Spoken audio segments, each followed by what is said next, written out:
1062 The Voice of Love, kekasih Tuhan, masih melanjutkan kebersamaan kita dalam program Voice of Life bersama dengan Bapak Joshua Gonatanjung. Perjalanan atau aktivitas? Ini pertanyaan yang harus Anda renungkan dan jawab dalam kehidupan sehari-hari, dalam kehidupan kita secara pribadi ya. Apakah kita ini sudah mengalami transformasi?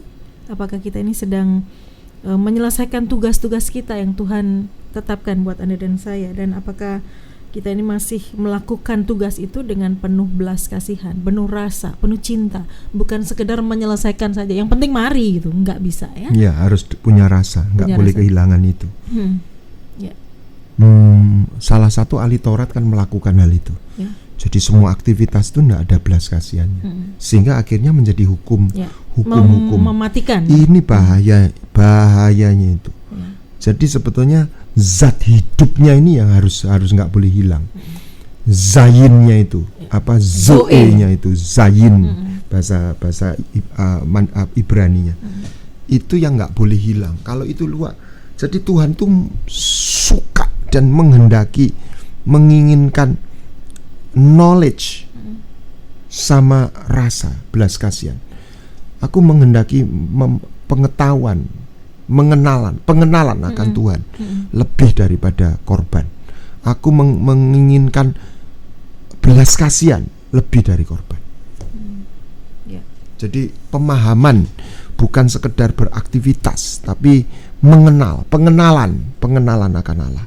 Nah, pengenalan akan Allah mau nggak mau ya kerelaan untuk transformasi, kerelaan untuk tersembelih menjadi korban persembahan bagi Tuhan, penyembahan berarti. Jadi kalau kita ibadah tanpa korban itu apa ya?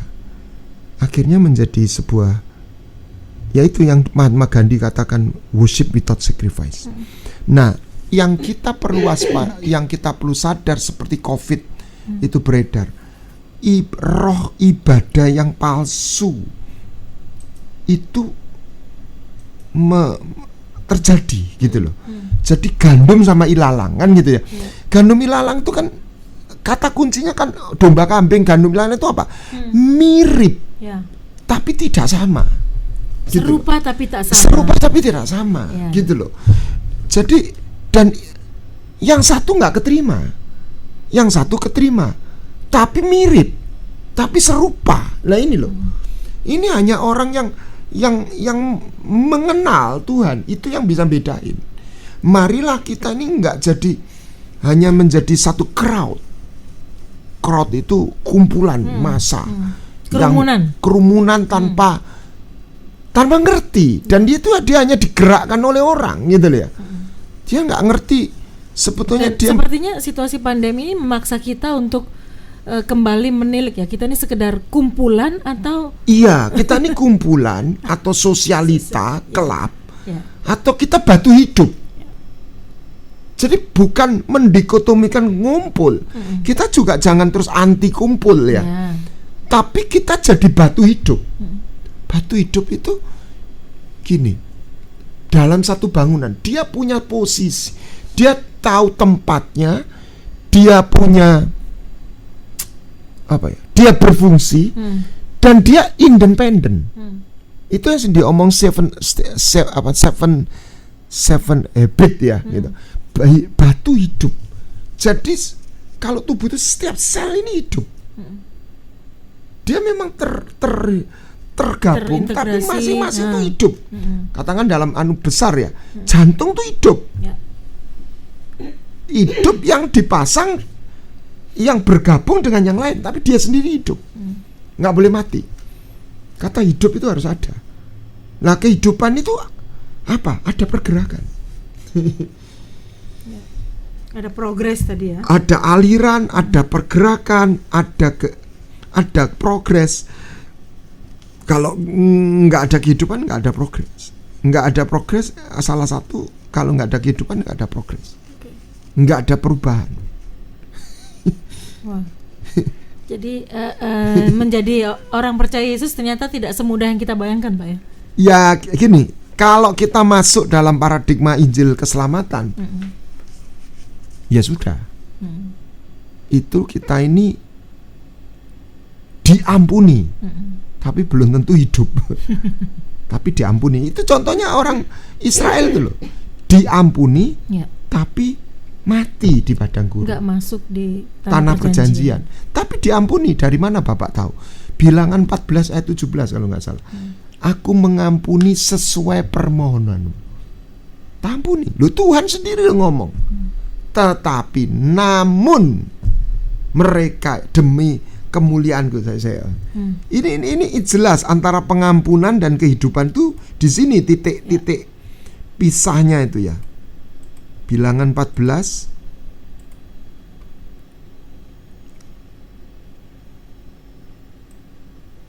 19.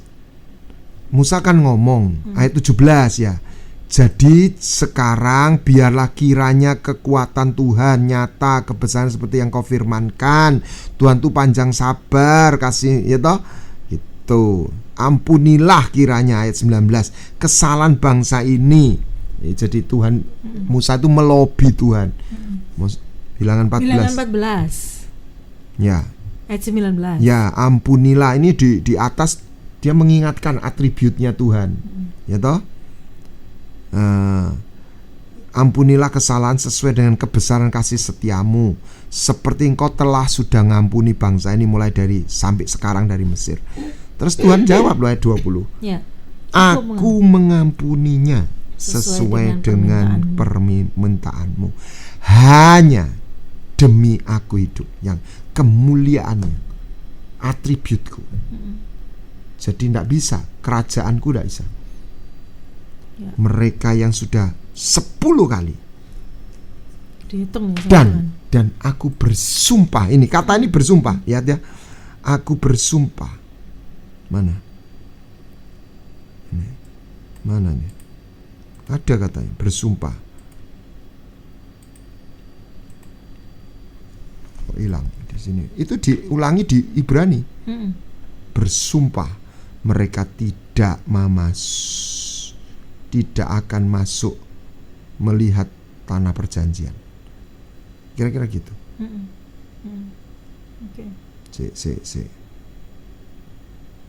Silakan kekasih Tuhan, sembari Pak Guana masih mencari korelasinya, Anda bisa bergabung bersama dengan kami ya. Telepon, SMS, WA masih saya buka untuk Anda. Pastilah. Nah, di Mazmur pasal 95. Ya, nanti Mazmur 95. Ya, lihat. Mazmur 95 ayat yang berapa itu? Ini ngomong ini. Jangan keraskan hatimu ayat 8, menguji aku ayat 9, sekalipun mereka lihat perbuatanku. 40 tahun gua capek. Mereka tuh bangsa sesat, mereka tidak mengenal jalanku. Ayat 11, sebab itu aku bersumpah dalam murkaku, mereka tidak akan masuk tempat berhentian. Saya nggak tahu Tuhan itu ya? Tuhan tuh bete loh di sini. Ini ayat nggak sekali. Saya tunjukkan. Diulang beberapa kali. Di Ibrani itu diulang 2 kali atau 3 kali. Jadi Tuhan itu ngulangin. Ditulis. Tuh, Ibrani 3:11. Sehingga aku bersumpah dalam murkaku. Sehingga aku bersumpah, Ibrani 4 ayat 3. Mereka tidak akan pernah masuk. Tapi dia bilang, aku mengampuni. Nah ini loh, hati-hati simpangannya antara diampuni dan dia udah ditinggal. Udah, kowe gak iso diharapno. Ya sudah, udah. Wis entenono tuwek matek. Kok nggak enak ya? Iya. Itu kalau sudah istilahnya itu kesel gitu ya? Iya, bangkai muka sampai gitu loh, berserakan di padang gurun. Isu. Tapi gini, dia dipelihara. Mana turun? Dia dilindungi dari serangan musuh. Wah, yang saya kaget, Wahyu. Lah, bukankah kita ini kalau dengar khotbah itu ada 3 ini? Kita ini diampuni, kita ini ditolong, kita ini dipelihara. Loh, bangsa Israel yang muter-muter tuh punya semua loh. Diampuni. Loh, bahkan disertai loh, Pak. Loh, iya, tiang awan, tiang api, mana. Terus ada benteng, tidak dibiarkan. Tapi gak masuk. Tuhan Yesus. Hati-hati. Itu waktu Biliam ngutuki, ditahan sama Tuhan. Nggak bisa. Yang keluar berkat malah. Iya. Bilangan 25. Ini kan bilangan 14. 25. Tetap anaknya. Dicintai, tetap dikasih, tapi tidak berkenan. Kita tetap mendapat kasihnya, tapi mereka mendapat kasihnya Tuhan, perbuatan Tuhan, kebaikan Tuhan, tapi mereka kehilangan perkenanan Tuhan. Oke, kita coba ke penelpon, Pak. Pak Guana bisa pakai headsetnya. Shalom Sangkakala, selamat pagi. Shalom, Mbak Ayu kembali lagi. Selamat pagi, Bu. Shalom, Bu Pak Suci. Guana. Saya Shalom. Terima kasih saya Mbak Ayu. Iya, Bu. Dikasih bukunya Pak. Loh, belum? Pak Guana ya. Sudah. Sudah. Pemberi dan pengambil itu loh. Saya bisa terharu, Pak. Oh. Terima kasih sekali ya, Pak. Ya, sama-sama. Bu Betty memberi saya bukan suatu kebetulan, Pak, ini ya. Untuk tuntunan itu loh, Pak. Saya soalnya punya anak itu terlalu pahit sama adik sama saya, tapi saya bawa doa terus gitu loh, Pak. Saya membaca bukunya Bapak ini kok bisa terharu gitu, Pak ya. Puji Tuhan. Saya mohon bantuan doanya. Ya, juga. Itu yang tadi nama katakan compassion, pemberi sebetulnya. Tapi saya enggak punya hati sakit, Pak. Saya menurut perintah Tuhan mengampuni ya, Pak. Haleluya. Ya, di kitab Lukas itu ya, Pak. Oh, Tuhan Yesus. Mengasihi musuh. Ya. Di kitab apa tadi? Ya. Ibu siapa namanya, Bu? Orang yang bersalah itu, Bu Pak. Suci. Ya, saya jalankan perintah Tuhan. Ya. Coba saya percaya nanti waktu Tuhan yang mengubah ya, Pak ya. Amin. Ya, terima kasih. Bu Suci, izinkan saya berdoa buat Bu Suci. Pak Guana mau berdoa secara pribadi buat Ibu. Kami percaya Bapa melalui Roh-Mu yang kudus saat ini tidak dibatasi oleh tempat. Saat ini Engkau lawat Bu Suci, saat ini Engkau lawat dengan cinta-Mu. Ketika dia berela untuk taat, ketika dia ketemu rasa sakit tetapi dia tidak merespon dengan keparahan dan kebencian, tapi dia merelakan untuk melepas. Tuhan, roh kemuliaan itu turun atas anakmu ini dalam nama Yesus. Bahkan pembelaanmu, aku minta saat ini pembelaanmu terjadi atas anakmu. Apabila dia sakit saat ini, Engkau sendiri mengalirkan kuasa kesembuhanmu. Apabila dia lemah saat ini, dia Engkau kekuatan yang baru. Apabila dia susah saat ini, damai, sejahtera, sukacita. Hembuskan aliran kekuasamu Roh Kudus now saat ini di dalam nama Yesus Masih Adonai terjadi. Amin. Terima kasih. Amin. Dalam nama Yesus. Terima kasih ya, Pak. Sama-sama. Terima kasih, Tuhan memberkati. Ya. Baik, ke pertanyaan berikutnya Pak Guana, ada 3249 yang bergabung. Shalom Pak Yosua, kalau sudah didoakan pelepasan, kenapa pikiran saya terasa kosong dan apa yang harus saya lakukan setelah itu? Lah ya itu bagus itu, kosong harus diisi. Makanya mencabut menanam. Lah ya diisi firman Tuhan. Diisi dengan kegiatan perbuatan baik. Salah satu cari atau minta lah, tidak mengada-ngada. Minta objek di mana belas kasihan Tuhan itu kita alirkan. Jangan tunggu kita beres dulu gitu ya. Itu Bu Ayu banyak pengalaman. Jadi itu kita jadi bejananya gitu. Ulurkan tangan aja. Itu akan membawa kesembuhan dalam hidup kita. Gitu. Kok saya? Lu ya salah satu. Semua ya pernah lah. Ya. Dalam versi yang berbeda-beda. Ya. Itu satu sisi yang pernah saya cerita ke Pak Guana gitu. Oke. Saya kan pernah cerita, udah sumpah doa tiba-tiba Roh Kudus ngomong. Tuh datengin satu ibu itu. Jemaat itu. Saya datang itu udah dikeluarin sampahnya, ngomelnya bukan saya curhat. Sampai semua saya dengerin, sambil dengerin tuh saya batin, malah aku dek sumpek. Saya itu batin gitu tapi tidak ngomong. Tapi ternyata sembuh juga. Waktu saya doa hadirat Tuhan turut, saya sendiri kecipratan gitu loh maksud saya yaitu. Ya. Kalau Anda nggak tahu rasanya, Anda nggak akan pernah bisa cerita. Jadi kalau Anda sumpek, Anda lagi mengalami pergumulan, cobalah bantu orang lain ya. Ya, katanya sampai ada teori gini, kan sakit cari orang sakit, iya, doain orang sakit. Anda pun akan mengalami kesembuhan. Tapi jangan kalau kena COVID saja orang doain, nulari nanti. Ya, jadi itu ada sampai ada pendapat seperti itu. Oke, berikutnya ada 5941 yang bergabung. Shalom Pak Guana. Apakah kalau kita ke gereja, kita ini mencari Roh Kudus di sana? Kok mencari Roh Kudus? Mencari Tuhan lah. Lah Tuhan tuh Bapa, Putra, Roh Kudus. Ya. Gitu. Tapi dia bisa ditemui di mana saja ya. Lah Roh Kudus itu menyatakan kehadiran Tuhan. Jadi Tuhan itu Tuhan yang melawat. Makanya ketangisannya Tuhan Yesus itu kan engkau nggak tahu saat Tuhan Allah itu melawat. Dia itu kan terang itu. Dia seluruh kepenuhan Bapa itu di dalam dia. Dia sedang melawat, tapi orang Israel gak ketok. Melihat tapi gak melihat, mendengar tidak mendengar. Bahkan ketika diajak ketemu itu gak mau mereka. Kamu aja lah Musa yang naik. Loh, iya, maksudnya yang ini di Tuhan Yesus. Ahli Taurat tuh menyelidiki kitab suci. Tapi mereka gak ketemu lihat. Mesias yang diselidiki itu, oh kamu bukan. Jadi gak ketok. Gak ketok. Rakyat juga begitu gitu loh. Terus Yesus tuh nangis. Kamu tuh hancur karena kamu nggak tahu, tidak punya pengetahuan. Itu Tuhan sedang hadir.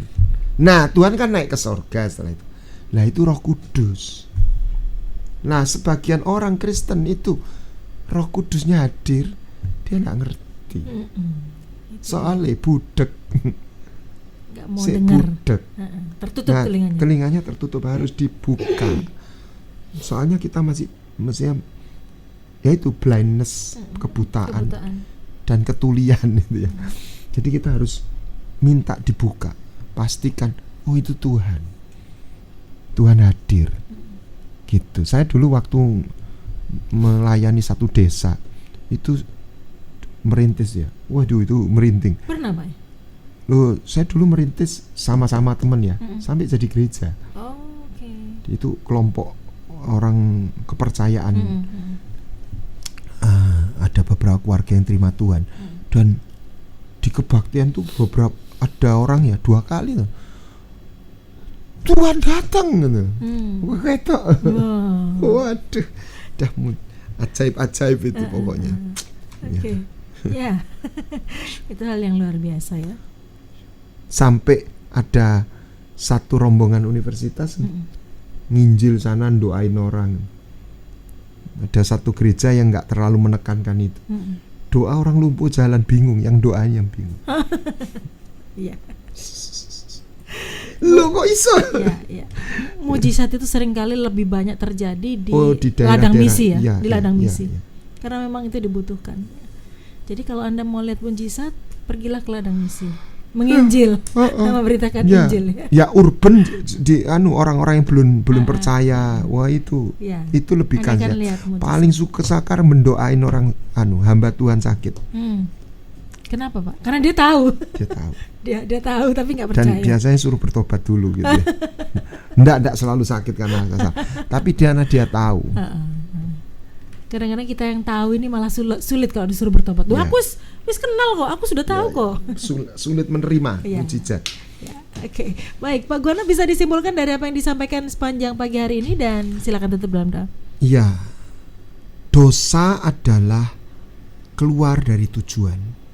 Kata dosa bukan hanya sebuah pelanggaran moral. Jadi jangan terjebak kita percaya Yesus, kita berhenti melakukan immoral. Karena Tuhan tidak hanya berhenti menghentikan imoralitas, tetapi membawa kita back to the design, back to the purpose, kembali kepada desain dan tujuan. Aku datang supaya engkau memiliki hidup dan memilikinya dalam kelimpahan. Nah, bagaimana kita mengalami kehidupan? Anda harus mengalami perjalanan spiritual, bukan sekedar kumpulan aktivitas. Salah satu caranya gimana? Salah satu indikasinya gimana? Kita mengalami satu proses transformasi. Kita sedang bergerak untuk menyelesaikan sesuatu. Sedang kita bergerak di dalam belas kasihan. penuh rasa dan cinta. Tuhan Yesus memberkati. Bapa, terima kasih, dan kiranya kami mendapat anugerah-Mu. Jangan pernah tinggalkan kami. Kasih setiamu menyertai kami, menaungi kami. Apalagi dalam masa-masa yang sulit seperti ini. Dalam nama Tuhan Yesus kami berdoa. Amin. Guana, terima kasih sudah menjadi berkat. Tuhan memberkati, Pak. Yes. Dan kekasih Tuhan, tentu sudah kebersamaan kita dalam program Voice of Life. Kekasih Tuhan, dimanapun Anda berada, pastikan bahwa hidup yang sedang Anda dan saya jalani adalah hidup yang dalam sebuah perjalanan, bukan sebuah aktivitas semata. Dan indikasinya adalah ketika ada perubahan dalam hidup kita, kemudian kita menyelesaikan tugas yang Tuhan percayakan kepada Anda dan saya dengan penuh belas kasihan, penuh rasa, dan penuh cinta kepada Tuhan.